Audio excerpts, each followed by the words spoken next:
Hey everyone, this is Andy Melbuff, and in this video we're going to take a look at introducing Desmos Activity Builder to math teachers for the very first time. Those that have not experienced it will want to see some of the wonderful engagement and collaboration features involved with the activities and polygraphs. And so we're going to take a look at the platform, the home screen, and see how we can explore and find different activities. Now, the first thing we're going to want to do as I exit out of this particular tab I'm on is I want to go to a new tab. And I use Google Chrome, but this works on any browser. And the home page we want to use is teacher.desmos.com, as you can see highlighted in my browser window there. And so as this loads, this is the Desmos Activity Builder homepage. And you can see on the left-hand side a variety of menu options that extend down the screen. And so we're on the home screen. And on this home screen, they have featured collections, which involve multiple activities. And then they have featured activities themselves. So we can explore from there. We can also look at most popular. Here are a list of 30 popular activities that Activity Builder has for users in terms of frequency of use, etc. And further down this menu, we can manage classes. There's a wonderful way to connect activities and things we want students to do with Google Classroom, as well as getting links, etc. We can see activity history, things that we've done in the past. And we can explore collections that we've created, custom activities that we've created.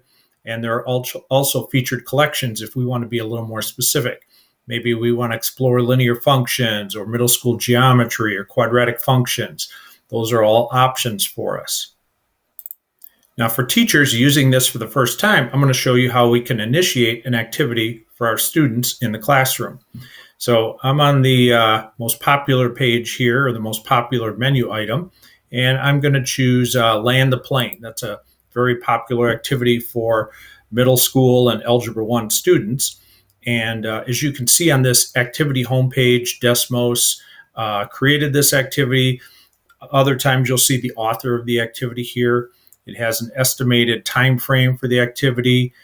You can see what types of devices it's recommended to work with.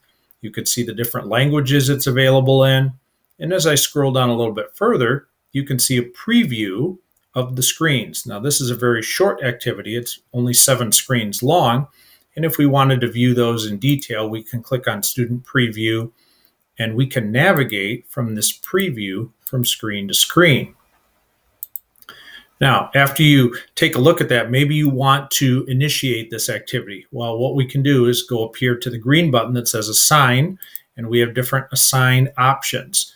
We can assign to our classes if we have synced with Google Classroom, and I'm going to show that in a subsequent video how to do that.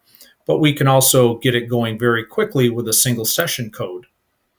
Now, we can choose how long this code will be active for. I'm going to just pick 1 year. Well, it says don't do that. So I'll pick just 2 weeks here, and then we can create an invitation code. And now, right here where I'm hovering, this is the new activities session information. New students can join until April of 2021. Right now, I have currently 0 students involved, and I can see the dashboard. Well, I'll get to that in just a second. What I want to do is go to these 3 dots, and I want to get a student link. Now, this particular screen that you're seeing right here is a login code for students. It's an invitation link for students. So for teachers in the classroom, they can simply put this on their projector, drag it over to a smartboard. They can just put this code in Google Classroom if they wish, or they can share this invitation link with their students by copying this and pasting it in an LMS or wherever they want to put it. They can drag it over to the smartboard, but once the students have this code, they can go to student.desmos.com, they can type in this code, and they are ready to go. So to show you very quickly from a student perspective what this might look like, I'm going to go ahead and copy this link here, and I'm going to go to a new browser tab, and I'm simply going to paste it in there. And here's what students would see. Here's their welcome screen. They'll be prompted to add a name.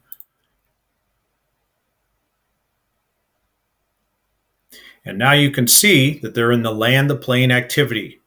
And over here on the upper right, you can see that they are on slide number 1 out of 7.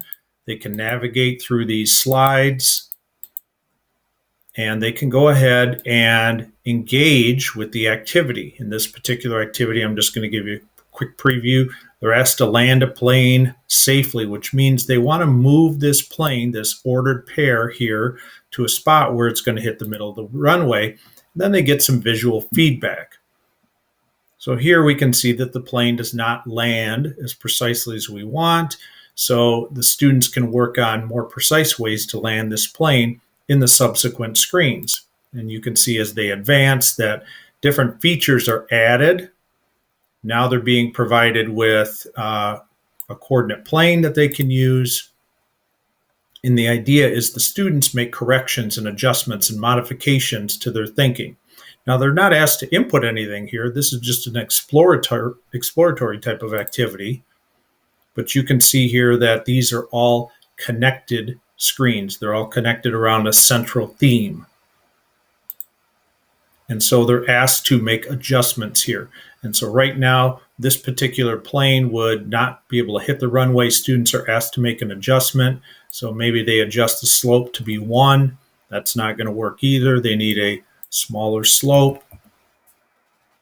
And when they submit, they get some interpretive or visual feedback there.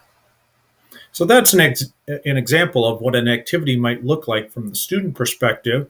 I'm going to go back to the teacher screen. I'm going to close this dialog box here. And that's the individual activity from a student perspective. Now, teachers can view the dashboard, and we'll go into that in a little more detail later on. But they can see, teachers can see here, all of the screens, and the individual students will populate a list on the left here, and you can see my name there as the student, and you can see individual pieces of feedback on each screen. Green check marks indicate that the student has successfully completed the screen, and X means that they have not done it correctly. And if there's a dash here, that just means there was simply no interaction, that the students didn't have to do anything that the teacher could view. So this particular screen showed, from a student perspective, this right here. That was that informational piece.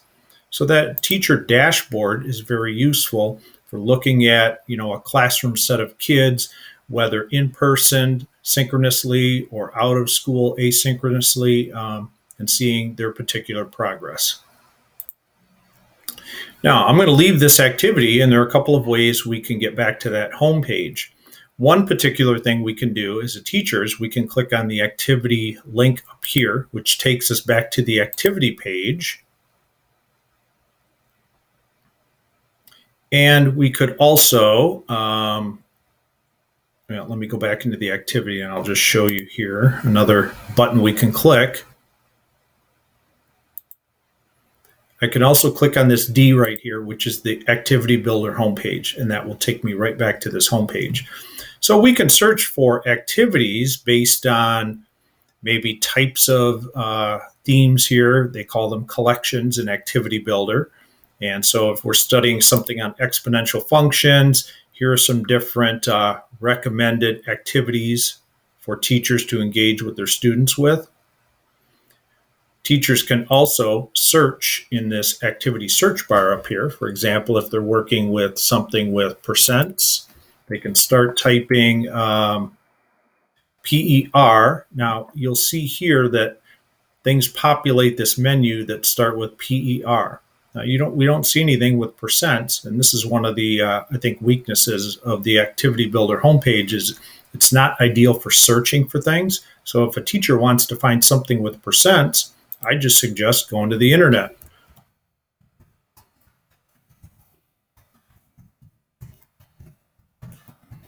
Type in something with Activity Builder and percents in it, or percentages, and just see what pops up here. And you can see here there are a variety of search results that show, this one's percent, it's titled percent, this one's titled battery percent, etc. And you can see a variety of these. And these are all individual activities that a teacher can click on and run if they'd like. This one's a little bit longer. Kurt Salisbury is wonderful at creating activities, so anything that he does, I would almost guarantee to be very meaningful.